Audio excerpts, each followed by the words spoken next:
Hai Sobat Properti, salam rumah untuk Anda semua. Hari ini topik kita adalah mana nih lebih baik, kontrak atau KPR nih, ya.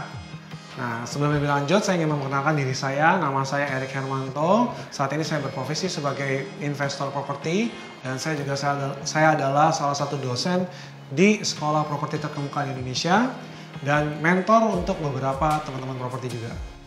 Dan saya membuat video ini dengan tujuan agar bisa membuka mindset sobat properti akan tentang dunia investasi properti supaya bisa mempersiapkan masa pensiun Anda lebih baik lagi. Lebih baik kontrak atau KPR? Saya selalu teringat kalau pertama kali aku melihat topik ini, saya selalu teringat kelakaran teman saya. Jadi suatu hari saya tanya sama teman saya, sekarang kamu kerja apa gitu loh. Teman saya yang lain nyeletuk, dia itu sekarang kontraktor. Wah hebat dong aku bilang ya, kamu jadi kontraktor sekarang. Oh ternyata enggak, kontraktor itu singkatan, artinya apa? Suka ngontrak gitu loh ya, ngontrak ke sana, ngontrak ke sini, makanya namanya kontraktor gitu ya. Oke, kita lihat kontrak versus KPR. Tapi sebelumnya, kalau misalkan saya tanya ke beberapa sobat properti, kamu mau ngontrak atau mau punya rumah sendiri? Kebanyakan orang itu akan menjawab, saya mau punya rumah sendiri. Tapi kenapa masih banyak orang ngontrak? Artinya mereka nggak tahu caranya bagaimana bisa punya rumah sendiri. Nah kita lihat ngontrak sama KPR itu seperti apa. Ngontrak jelas rumahnya bukan punya kamu sendiri. Kalau KPR rumahnya punya kamu sendiri. Lalu kemudian kalau ngontrak kan sewanya murah sesuai budget. Ya betul. Kalau KPR cicilan itu bisa 40% income. Gimana gue bisa hidup gitu kan? Saya jadi teringat pertama kali saya KPR juga cicilannya sekian 40% income. Tapi saya punya prinsip investasi, kita harus bisa menyisihkan 50% income kita. No matter how big our income, no matter how small our income, kita harus bisa menyisihkan 50% dari income kita. Berat. Pertama kali kamu akan terasa berat, pasti. Tapi seiring waktu, cicilan ini naiknya nggak akan terlalu kencang, naiknya nggak akan terlalu cepat. Tapi kita punya income, naiknya itu akan lebih besar daripada ini.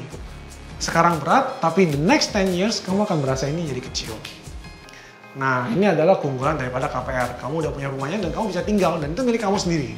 Lalu kalau ngontrak itu bisa kapan pun pindah gitu loh. Ya, kalau dia nggak suka sama lingkungannya, wah tetangganya preman, wah tetangganya nggak baik, wah tetangganya jahatin aku dan lain sebagainya, kamu bisa langsung pindah. Itu kalau ngontrak. Kalau KPR, kamu nggak bisa pindah. Bukannya nggak bisa sih ya, kamu bisa beli rumah yang lain, kamu bisa pindah.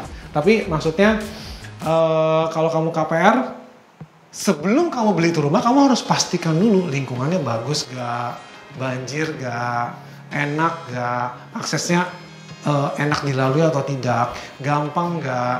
Nah ini kamu harus ngecek dulu, memastikan sebelum kamu beli. Kalau kamu nggak yakin, kamu bisa panggil, minta tolong kepada papa mama, ataupun saudara kamu, ataupun temen kamu yang ahli properti seperti saya. Boleh ya?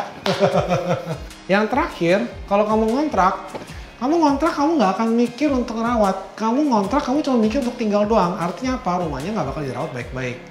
Beda kalau misalkan kamu punya rumah sendiri, kamu pasti rawat baik-baik. Sanitary-nya, sofanya udah jelek, ganti yang baru. Oh, catnya udah jelek, ganti yang baru. Oh, atapnya udah mulai bocor-bocor, mesti diperbaikin. Atau kalau perlu ganti yang baru gitu loh. Ya kan? Kamu pasti akan kepikir ke sana gitu loh. Kamu pasti akan rawat baik-baik. Sehingga ketika kamu rawat baik-baik, value, nilai daripada rumahnya juga pasti akan baik. Mungkin ada beberapa sobat properti yang mengatakan, wah kalau beli rumah pasti jauh dari tempat kerja. Jangan salah paham dulu. Hal ini sudah dilakukan oleh salah satu karyawan saya. Jadi dia membeli suatu rumah di daerah Tangerang, sekitar 200 jutaan. Terus kemudian dia beli yang memang banyak pemukimannya. Ketika dia beli, langsung dicari orang untuk disewa. Lalu kemudian dia tetap kontrak yang dekat dengan tempat kerja. Nah ini namanya switching property. Jadi dia beli agak jauh tapi bisa disewakan. Kemudian dia tetap kontrak dekat yang lokasi tempat kerja.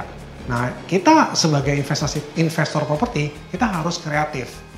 Atau bisa juga Anda melakukan strategi yang saya sebut dengan properti lawan properti. Maksudnya apa tuh? Properti dilawan dengan properti. Jadi maksudnya begini. Kalau misalnya kamu saat ini kamu membeli properti yang di tengah kota, kamu belum sanggup. Kamu bisa beli properti yang mungkin di lingkaran kedua. Nah, kamu kumpulkan itu satu demi satu demi satu, kamu sewakan. Cari yang gampang disewakan. Nah, ini akan men-generate uang buat kamu, akan men-generate income buat kamu. Kemudian, kamu udah punya 2 properti ataupun 3 properti, kamu bisa jual properti ini ketiganya untuk bisa beli properti yang di tengah kota, yang dekat dengan tempat kerja kamu.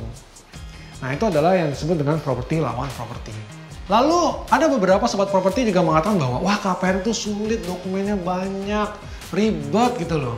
Ya, semua pasti ada tantangannya masing-masing. Tinggal kita mau punya rumah nggak? Mindset kita gimana dulu? Mindset kita adalah untuk membangun aset. Kalau kamu ngontrak, kamu nggak bisa membangun aset. Cara kamu bangun aset adalah salah satunya harus beli propertinya. Nah, lalu kemudian ada lagi teman-teman yang khawatir, nanti kalau nggak bisa bayar cicilannya gimana? Sebenarnya justru jangan banyak berpikir ya, sobat properti. Kalau kamu banyak berpikir, banyak khawatir, nggak akan jalan-jalan. Yang penting asal hidup kita benar, jalannya benar, usaha kita benar, kita nggak perlu takut nggak mampu bayar. Dan hal itu saya sudah praktekkan selama 10 tahun ini pada diri saya pribadi. Dan saya sudah buktikan dan saya bisa demikian juga dengan Anda. Jadi Anda juga harus berani KPR, beli punya rumah sendiri. Silakan like dan subscribe video ini jika Anda suka dan jika Anda ingin melihat video-video saya lanjutannya. Saya Erik Hermanto, selamat berinvestasi properti secara cerdas.